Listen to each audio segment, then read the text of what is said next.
Exprimer une fraction sous la forme d'un nombre décimal. Les fractions et les nombres décimaux sont simplement deux différentes façons d'écrire les nombres. À ce stade, tu devrais déjà savoir comment exprimer une fraction dont le dénominateur est 10 ou 100 sous la forme d'un nombre décimal. Par exemple, tu devrais pouvoir écrire la fraction 35 centièmes sous sa forme décimale 35 centièmes. Cette capsule portera sur la conversion des fractions qui ont un autre dénominateur que 10 ou 100. Par exemple, comment exprimer un quart sous sa forme décimale? D'abord, tu peux utiliser des grilles 10 par 10 pour représenter la fraction. Dans ces exemples, une grille 10 par 10 représentera un tout ou une unité. Remarque que la grille est déjà divisée. Tu peux la diviser en 10 colonnes ou languettes. Une languette représente donc un dixième. Chaque languette est à son tour divisée en 10 petits carrés. Comme il y a 10 languettes, il y a 100 petits carrés au total. Chaque petit carré représente donc un centième du tout. Comme le dénominateur de 1 quart est 4, le tout doit être divisé en 4 parties égales. Voici une possibilité. Pour représenter un quart, colorie une des 4 parties. Ensuite, écris le nombre décimal représenté. Tu peux utiliser un tableau de valeurs de position pour t'aider. Celui-ci contient la position des unités, des dixièmes et des centièmes. Combien d'unités as-tu? Puisque la grille n'est pas coloriée au complet, tu n'as aucun tout. Inscris donc 0 à la position des unités. Maintenant, pour les dixièmes. Combien de languettes as-tu? Selon cette représentation, tu n'as pas colorié de languettes, mais tu as colorié 25 des 100 petits carrés.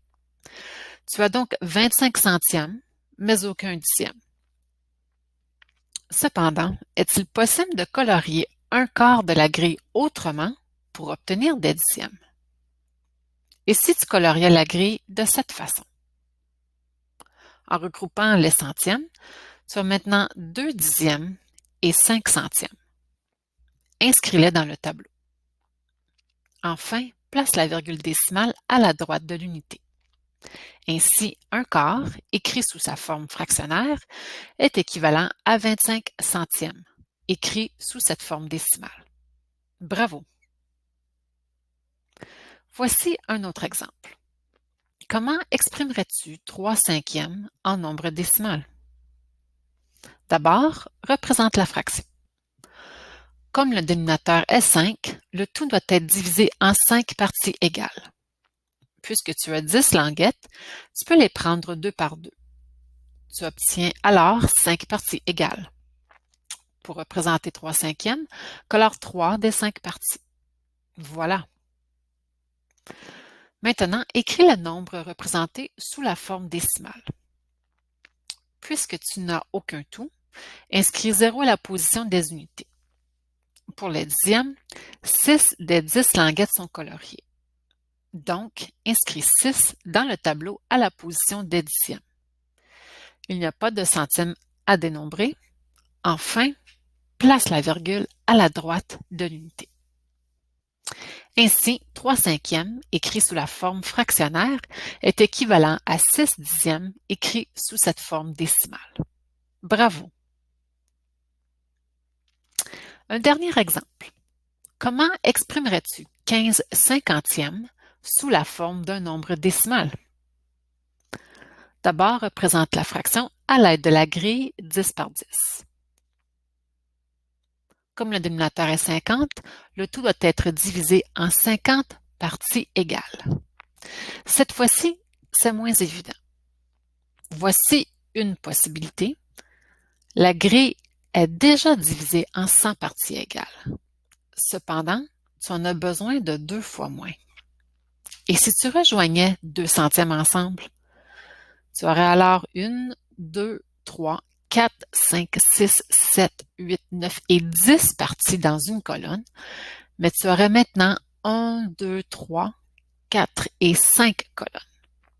10 fois 5 égale 50 parties, tout égal. Ainsi, une paire de petits carrés équivaut à 1/50. Pour représenter 15 cinquantièmes, colore 15 parties. Ensuite, écris le nombre décimal à l'aide du tableau de valeurs de position. Tu as 0 tout ou unité. Maintenant, combien de dixièmes as-tu? Selon cette représentation, tu as 2 dixièmes et 10 centièmes. Et si tu coloriais la grille de cette façon? Tu viens d'échanger 10 centièmes pour 1 dixième. Finalement, tu as 3 dixièmes à inscrire dans le tableau. Il n'y a aucun centième.